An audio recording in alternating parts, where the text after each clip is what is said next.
सोचिए, एक ऐसी एसयूवी जो दिखने में बड़ी और प्रीमियम हो, अंदर से टेक्नोलॉजी से भरपूर हो और सबसे खास बात पेट्रोल इंजन के साथ इलेक्ट्रिक पावर का ऐसा कॉम्बिनेशन दे कि लंबी दूरी की चिंता भी कम हो जाए। अगर एमजी इस एसयूवी को भारत में सही कीमत के साथ उतार देती है तो ये सेगमेंट में कई बड़ी गाड़ियों के लिए मुश्किलें खड़ी कर सकती है। जी हाँ, आज बात हो रही है एमजी स्टारलाइट 560 की, जो 2026 में एमजी के नए एनर्जी व्हीकल प्लान का एक बेहद दिलचस्प हिस्सा बनकर सामने आ रही है। लेकिन यहाँ एक जरूरी बात पहले ही साफ कर दे, भारत के लिए इसकी कई आधिकारिक जानकारियां अभी सामने नहीं आई हैं, इसलिए जहां स्पेसिफिकेशन कंफर्म नहीं है वहां हम उन्हें अनुमान या इंटरनेशनल स्पेक के रूप में ही बताएंगे। एमजी स्टारलाइट 560 मूल रूप से वूलिंग स्टारलाइट 560 पर आधारित एसयूवी है, जिसे भारत में एमजी ब्रांड के तहत लाने की तैयारी की जा रही है। भारत में इसका डिजाइन पेटेंट भी दाखिल किया जा चुका है और रिपोर्ट्स के मुताबिक यह एसयूवी PHEV यानी प्लग इन हाइब्रिड और एफ जैसे पावर ट्रेन विकल्पों के साथ आ सकती है। अब जरा इसके डिजाइन पर नजर डालिए। पहली नजर में ही यह एसयूवी काफी बड़ी, चौड़ी और रोड पर मौजूदगी वाली महसूस होती है। इसका बॉक्सी लेकिन मॉडर्न सिलहुट इसे एक पारंपरिक एसयूवी वाला अंदाज देता है, जबकि शार्प लाइटिंग और ब्लैक क्लैडिंग इसे ज्यादा स्पोर्टी बनाती है। इसके फ्रंट डिजाइन में सबसे ज्यादा ध्यान खींचती है इसकी बड़ी ब्लैक ग्रिल के बीच एमजी का लोगो इसे तुरंत पहचानने योग्य बनाता है। इसके ऊपर स्लिम लेड DRLS दिए गए हैं, जबकि नीचे की तरफ हेडलैम्प यूनिट्स को अलग डिजाइन में रखा गया है। ये स्प्लिट लाइटिंग थीम एसयूवी को एक मॉडर्न और थोड़ा अग्रेसिव फेस देती है। बोनट ऊंचा और चौड़ा दिखाई देता है, जिससे ड्राइवर को सामने से एक कमांडिंग व्यू मिलने की उम्मीद की जा सकती है। नीचे बम्पर पर ब्लैक क्लैडिंग और सिल्वर स्किड प्लेट जैसा एलिमेंट एसयूवी के रफ एंड टफ लुक को और मजबूत करता है। साइड से देखने पर स्टारलाइट 560 का असली आकार सामने आता है। इंटरनेशनल स्पेक मॉडल लगभग 4745 मिलीमीटर लंबी, 1850 मिलीमीटर चौड़ी और 1755 मिलीमीटर ऊंची है, जबकि इसका व्हीलबेस करीब 2810 मिलीमीटर बताया गया है। यानी यह छोटी कॉम्पैक्ट एसयूवी नहीं, बल्कि एक अच्छी खासी बड़ी फैमिली एसयूवी है। इसमें 18 इंच के ड्यूल टोन अलॉय व्हील और 215/55 सेक्शन टायर दिए जाने की जानकारी सामने आई है। व्हील आर्च पर ब्लैक क्लैडिंग, नीचे सिल्वर ट्रिम, रूफ रेल्स और बड़े ग्लास एरिया इसे एक प्रीमियम लेकिन एडवेंचर ओरिएंटेड लुक देते हैं। इसके दरवाजे बड़े हैं और रूफ लाइन पीछे की तरफ धीरे धीरे नीचे आती है, लेकिन एसयूवी का बॉक्सी प्रोफाइल रियर पैसेंजर्स के लिए बेहतर हेडरूम की उम्मीद जगाता है।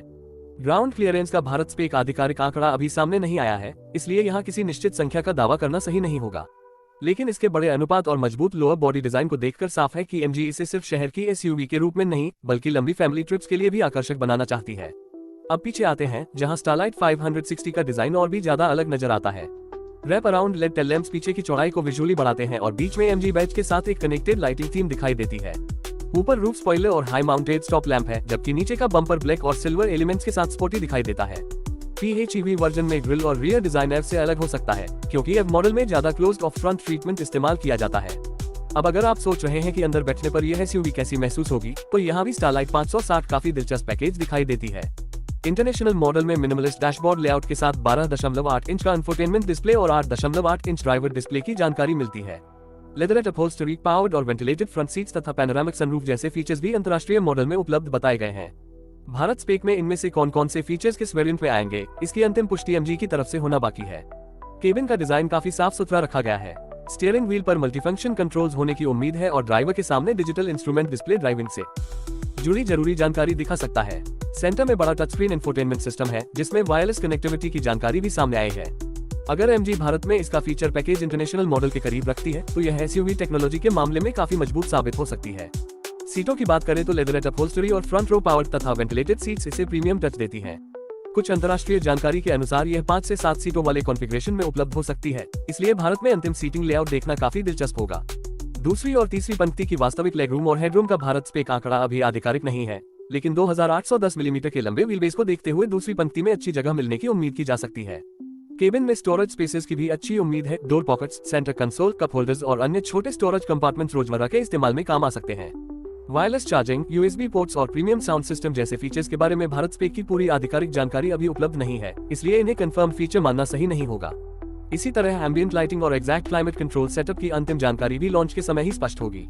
पैनोरामिक सनरूफ जरूर इस एसयूवी के इंटरनेशनल इक्विपमेंट लिस्ट का हिस्सा बताया गया है, जबकि ऑटोमेटिक एसी और रेयर एसी वेंट्स भी उपलब्ध होने की जानकारी सामने आई है। यानी लंबी यात्रा के दौरान पीछे बैठे पैसेंजर्स के लिए कंफर्ट पर भी ध्यान दिया गया है। अब आते हैं सबसे महत्वपूर्ण हिस्से पर, पावर ट्रेन, और यही स्टारलाइट 560 सबसे ज्यादा इंटरेस्टिंग बन जाती है। इंटरनेशनल मार्केट में इसका PHEV version 1.5 litre petrol engine और बैटरी के साथ उपलब्ध है। इंडोनेशियन स्पेक में कंबाइंड आउटपुट करीब 195 हॉर्स पावर और 230 न्यूटन मीटर बताया गया है, जबकि इलेक्ट्रिक ओनली क्लेम्ड रेंज करीब 125 किलोमीटर और कुल रेंज 1000 किलोमीटर से ज्यादा बताई गई है। इसके अलावा एफ वर्जन में बैटरी, करीब 201 हॉर्स पावर और 310 न्यूटन मीटर वाला फ्रंट माउंटेड इलेक्ट्रिक मोटर तथा CLTC के अनुसार लगभग 530 किलोमीटर की क्लेम्ड रेंज की जानकारी भी मौजूद है। दूसरी रिपोर्टों में अलग इंटरनेशनल कॉन्फ़िगरेशन के लिए बैटरी और 134 हॉर्स पावर वाला एफ सेटअप बताया गया है। इसका मतलब साफ है कि अलग अलग बाजारों में स्टारलाइट 560 की स्पेसिफिकेशंस अलग हो सकते हैं। इसलिए भारत के फाइनल बैटरी, मोटर और रेंज आंकड़े MG की ऑफिशियल अनाउंसमेंट के बाद ही सही माने जाने चाहिए। ट्रांसमिशन की बात करें तो PHEV में ऑटोमेटिक सेटअप एक्सपेक्टेड है। भारत के लिए एग्जैक्ट ट्रांसमिशन कॉन्फ़िगरेशन अभी पूरी तरह कंफर्म नहीं है।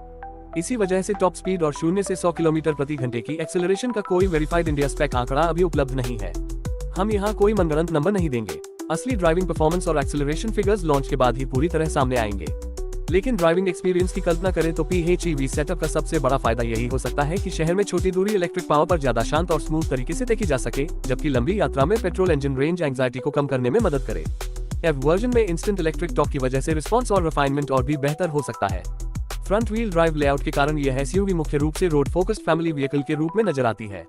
सस्पेंशन और स्टीयरिंग ट्यूनिंग की भारत स्पेक फाइनल जानकारी अभी सामने नहीं आई है, लेकिन इतनी बड़ी SUV में कंफर्टेबल राइड क्वालिटी बेहद महत्वपूर्ण होगी। MG अगर सस्पेंशन को भारतीय सड़कों के हिसाब से अच्छी तरह ट्यून करती है तो खराब सड़कों और लंबे हाईवे ड्राइव्स दोनों में यह एक मजबूत फैमिली क्रूजर बन सकती है। ब्रेकिंग सिस्टम में इंटरनेशनल मॉडल पर चारों पहियों में डिस्क ब्रेक्स की जानकारी दी गई है। सेफ्टी की बात करें तो इंटरनेशनल स्पेसिफिकेशन में 6 एयरबैग्स, TPMS और ADAS जैसे फीचर्स बताए गए हैं। लेकिन भारत में एयरबैग्स की संख्या, ADAS functions, 360 degree camera, parking sensors, लेन असिस्ट और अडैप्टिव क्रूज कंट्रोल जैसे फीचर्स वेरिएंट वाइज किस रूप में आएंगे, इसकी पूरी ऑफिशियल कंफर्मेशन अभी बाकी है। इसलिए इन फीचर्स को फिलहाल एक्सपेक्टेड या इंटरनेशनल स्पेक इक्विपमेंट के तौर पर ही देखना चाहिए। अब कीमत पर आते हैं। भारत में MG स्टारलाइट 560 की एस्टिमेटेड प्राइस अलग अलग ऑटोमोटिव प्लेटफॉर्म्स पर लगभग 15 लाख से 27 लाख रुपए के बीच बताई जा रही है, जबकि कुछ अनुमान करीब 20 लाख रुपए से शुरू होने की बात करते हैं।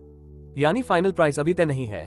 अगर MG इसे अग्रेसिव प्राइसिंग के साथ लॉन्च करती है तो यह इसकी सबसे बड़ी ताकत बन सकती है। लॉन्च टाइमिंग को लेकर भी अलग अलग रिपोर्ट्स हैं। अगस्त 2026 में लॉन्च की उम्मीद जताई गई है, जबकि कुछ रिपोर्ट्स बाद की टाइमलाइन की ओर इशारा करती हैं। इसलिए फाइनल लॉन्च डेट MG की ऑफिशियल अनाउंसमेंट से ही कंफर्म होगी। रंगों की बात करें तो कुछ ऑटोमोटिव रिपोर्ट्स में stellar blue, mist grey, obsidian black और फ्रॉस्ट व्हाइट जैसे कलर ऑप्शंस की जानकारी दी गई है, लेकिन भारत के ऑफिशियल कलर पैलेट की अंतिम पुष्टि अभी बाकी है। कंपेटिटर्स की बात करें तो इसका मुकाबला इसके फाइनल पावर ट्रेन और प्राइसिंग के आधार पर Mahindra XUV 7XO, Tata safari और कुछ इलेक्ट्रिक SUVs से हो सकता है। PHEV फॉर्मेट में इसकी सबसे बड़ी खासियत ये होगी कि भारतीय बाजार में इस प्राइस ब्रैकेट पर प्लग इन हाइब्रिड विकल्प अभी बहुत आम नहीं है। तो आखिर MG स्टारलाइट 560 किसके लिए है? अगर आपको बड़ी SUV चाहिए, परिवार के लिए ज्यादा स्पेस चाहिए, प्रीमियम फीचर्स पसंद है और आप आने वाले समय में पेट्रोल से इलेक्ट्रिक टेक्नोलॉजी की तरफ बढ़ना चाहते हैं, तो यह SUV आपके लिए काफी इंटरेस्टिंग हो सकती है। खासकर PHEV वर्जन उन बायर्स को आकर्षित कर सकता है जिन्हें रोजमर्रा की छोटी दूरी इलेक्ट्रिक पावर पर और लंबी दूरी बिना रेंज एंजाइटी के तय करनी है। इसके फायदे साफ हैं, बड़ा और premium looking design, spacious proportions, modern cabin, plug in hybrid technology, एव ऑप्शन की संभावना और लंबी रेंज का पोटेंशियल। लेकिन नुकसान भी हैं। सबसे बड़ा सवाल अभी इसकी फाइनल इंडिया स्पेक कॉन्फ़िगरेशन, कीमत, वेरिएंट्स, सेफ्टी, इक्विपमेंट और वास्तविक परफॉर्मेंस को लेकर है।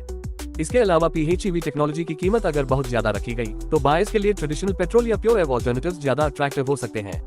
कुल मिलाकर MG स्टारलाइट 560 सिर्फ एक और SUV नहीं लगती। यह MG के लिए भारत में एक नई दिशा की शुरुआत हो सकती है, जहां हाइब्रिड और इलेक्ट्रिक टेक्नोलॉजी को एक बड़े फैमिली SUV पैकेज के साथ जोड़ा जा रहा है। इसका फाइनल वर्डिक्ट तभी दिया जा सकेगा जब MG इसकी कीमत, वेरिएंट्स, भारत स्पेक बैटरी और इंजन डिटेल्स और ऑफिशियल फीचर्स पूरी तरह सामने रखेगी। लेकिन अगर कंपनी इसे सही कीमत, अच्छी वारंटी और मजबूत आफ्टर सेल्स सपोर्ट के साथ बाजार में उतारती है तो स्टारलाइट 560 निश्चित रूप से 2026 की सबसे ज्यादा चर्चा वाली SUVs में शामिल हो सकती है। अब आपकी बारी है। आपको MG स्टारलाइट 560 का डिजाइन कैसा लगा? अगर ये लगभग 20 लाख रुपए के आसपास PHEV टेक्नोलॉजी के साथ आती है तो क्या आप इसे टाटा सफारी या महिंद्रा की SUV के ऊपर चुनेंगे? अपनी राय कमेंट में जरूर बताइए। अगर वीडियो पसंद आया हो तो लाइक जरूर करें, अपने दोस्तों के साथ शेयर करें और ऐसे ही नई कारों की पूरी जानकारी के लिए चैनल को सब्सक्राइब करना बिल्कुल मत भूलिए। मिलते हैं अगली वीडियो में एक और शानदार कार के साथ।